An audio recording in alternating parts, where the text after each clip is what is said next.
Britain is full of unsung heroes and heroines who deserve recognition. Here, in our weekly obituary column, the moving and inspirational stories of ordinary people who have lived extraordinary lives, and who died recently, are told by their loved ones. Tai Chi and dancing in her 90s. There was nothing our mum couldn't do. My Mum Maud by Barbara Godwin Mum was born just over 100 years ago in London, within the sound of boat bells. She lived beside Queenstown Road station. Long before the film The Railway Children, she and her 3 elder brothers used to wave to passengers from the end of their garden. By the time she was born, all the beds in their terrace house were full, so she slept in a chest on the landing, with a little curtain pulled around it for privacy. She adored her milkman father, Harry, and when very young would ride with him on his horse and cart as he delivered milk from churns. The family lived a hand-to-mouth existence. There were very few treats and sometimes no food. One particularly lean week, when both food and money had run out, her mother was about to take her father's only suit to the pawnbroker, when she found a shilling in the pocket. That week they ate so well there were tears of joy. The only chocolate she and her brothers ever had was just one piece on Christmas Day. Her mother had saved all year to give them that single treat. Mum left school at 14, started as a cleaner and, by 16, was housekeeper to a surgeon. She ran his home and organized his social events, prepared and cooked for formal dinner parties. How many 16-year-olds could do that today? At 20, she met and married my dad, Alfred Hugh Hinton. Hugh, as he preferred to be called, was a regular soldier in the army.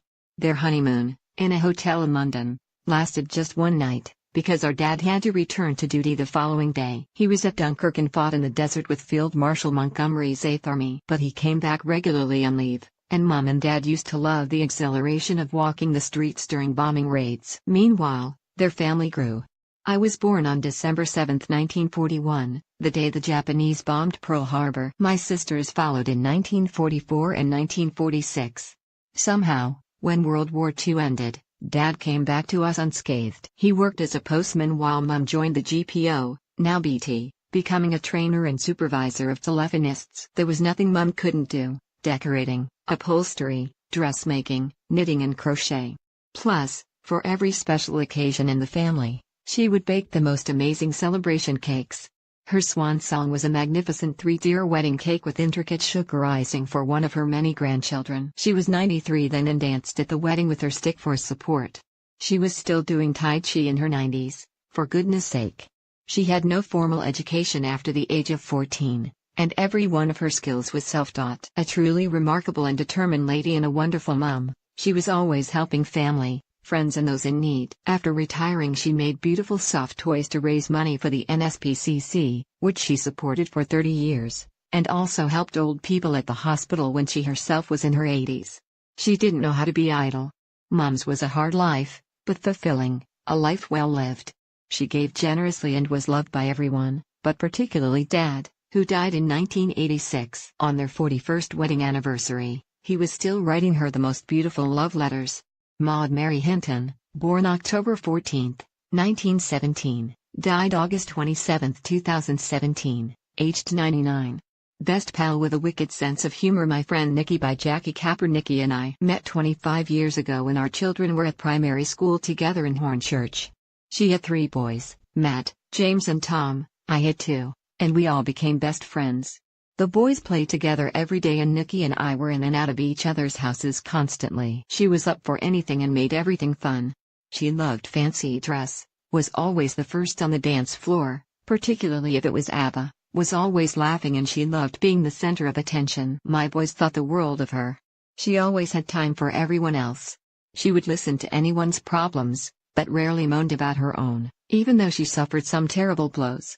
In 1999, her husband ran off with someone from work. Nikki was knocked for 6, but she had 3 young boys to look after. Tom was only 9, and so she dusted herself down and got on with it. 2 years later, her mother was diagnosed with Alzheimer's.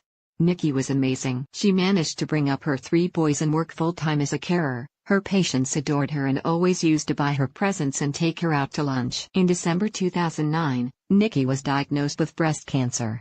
Her mastectomy operation was on Christmas Eve, though that was never going to stop her. She was home in time for Christmas dinner with her family. It was an aggressive cancer and she was scared. The boys were still young, and she'd lie awake in the early hours, worrying about them. She fought through chemotherapy and radiotherapy, and won that battle. We celebrated, we laughed, we went out to shows, for meals, shared birthdays and anniversaries and enjoyed caravan holidays together. In 2014 there was more bad news. Nikki's youngest sister, Tina, had died suddenly in Australia. And then, at Christmas 2016, the cancer came back. This time even Nikki couldn't beat it. At least her precious boys were all grown. This week, we buried her ashes under a rose bush. A huge crowd of family and friends gathered, all of whom loved her and miss her lovely smile, kind words and wicked sense of humor so very much. Nikki, Jean Grove, born February 24, 1956, died November 3, 2017, age 61. Chatterbox who made friends all over the world. My granddaughter Holly by Patricia Rideout. Holly was our first granddaughter and my husband, Ray, and I both adored her. She was lovable, affectionate and a chatterbox. Ray would say, "Can you be quiet for a minute, Holly?" Never one to take offense, she'd reply, "Oh, I love you, Grampy, you're so funny." She and her sister, Megan, had a lovely childhood growing up in St. Aubs, a village in the Scottish borders, where their father, Kevin, my son, was a ranger on a nature reserve. As a girl, she'd help out on the reserve and feed the lambs. We lived in Bournemouth, but we holidayed there and they holidayed here, and we were all so close. I loved watching Holly grow. She became a strong swimmer and loved to dance and act. Next came Aberdeen University, where she studied zoology and made so many friends. How proud we are still her graduation. Soon afterwards, she joined her family who had moved down to Bournemouth near us. Her life was so busy, working in a jeweler's and holidays. She was always raising money for charity and loved to rope us all into her adventures. In her spare time, she became my computer tutor and theater companion. But what she really wanted was to travel. In late 2015, she set off for 3.5 months to Australia, New Zealand, Hong Kong, Fiji and beyond. She traveled alone, so we all worried. But we needn't have. Everywhere she went, she made friends.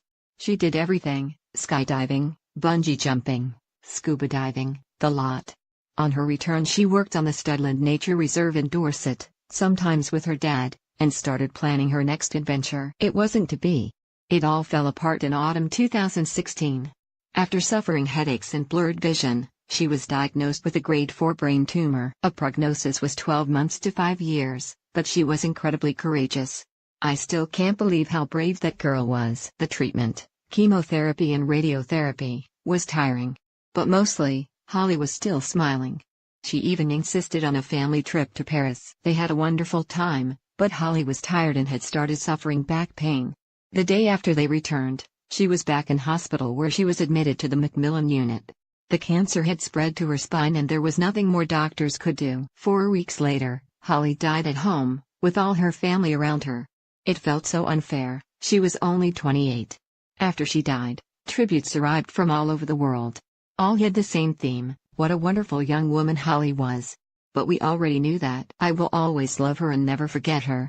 Holly Rideout, born March 25, 1988, died March 14, 2017, aged 28. Adventurous soul. I was privileged to call my son Richard by Pat Grindle. Richard was a handsome little boy who was full of fun, mischief and adventure. Aged 5, he climbed out of his bedroom window, just to see if he could. When he was 8, he accidentally set fire to the neighbor's fir trees. And then, in a panic, he tried to put out the flames using a teeny plastic beach bucket. But he was never bad, just curious, and very charming. When the firemen arrived, they were surprisingly understanding and let him and his brother, Craig, ride in their fire engine with helmets on. From a mischievous little boy, Richard grew into a fine young man, always happy and always the peacemaker. Richard liked school and was a wonderful artist, but he didn't reach his potential until later. It was only in his early 20s that it all came together when, as a mature student, he studied graphic design at Bournemouth University and later at the University of Wisconsin. Sadly for us, he never moved back to Wales. After America, he settled in Guernsey, which he came to adore. He was the only one of my 4 children to move away, but he loved his brother and sisters and never forgot his Welsh heritage. He was back at least 3 times a year, and invariably joined us for family holidays and Christmas, and was always so kind. Every Mother's Day, he sent beautiful flowers and a card he had designed himself. He never forgot anyone's birthday, sent silly cards with our faces imposed on them, and chose presents with great thought, if not always what we wanted. And for years and years, he phoned every Sunday evening at 6 o'clock. We looked forward to that call all week. His life was so full that he always had plenty of news, mostly about his wonderful daughter, Imogen, 16. He loved being a dad, and he, Imogen, and his partner, Judy, did so much together. In the summer they practically lived on the beach, swimming, surfboarding, enjoying barbecues, walking round the island, camping on Herm Island, and holidaying in Croatia, France, all over. His adventurous streak never faded. He was involved in endless charities, as well as the Duke of Edinburgh Award for Young People. So he trekked across Iceland, climbed Mount Kilimanjaro, followed the Inca Trail, reached the Everest Base Camp, and completed the London to Paris cycle ride. Richard was bouncy, energetic, and funny.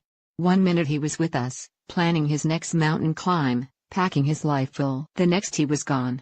He died of a heart attack one Sunday last February. The day before, he had walked 15 miles. That Sunday night was the first time he didn't call. Oh my Richard, I think of you every second of every day. Our hearts are broken and we will never recover from the loss, but it was a privilege to be your mother. Richard Grindle, born August 5, 1962, died February 26, 2017, aged 54. Is there someone whose life you would like to celebrate? Email lives@dailymail.co.uk or write to Extraordinary Lives, Daily Mail, 2 Derry Street, London, W85TT. Where the freaks at?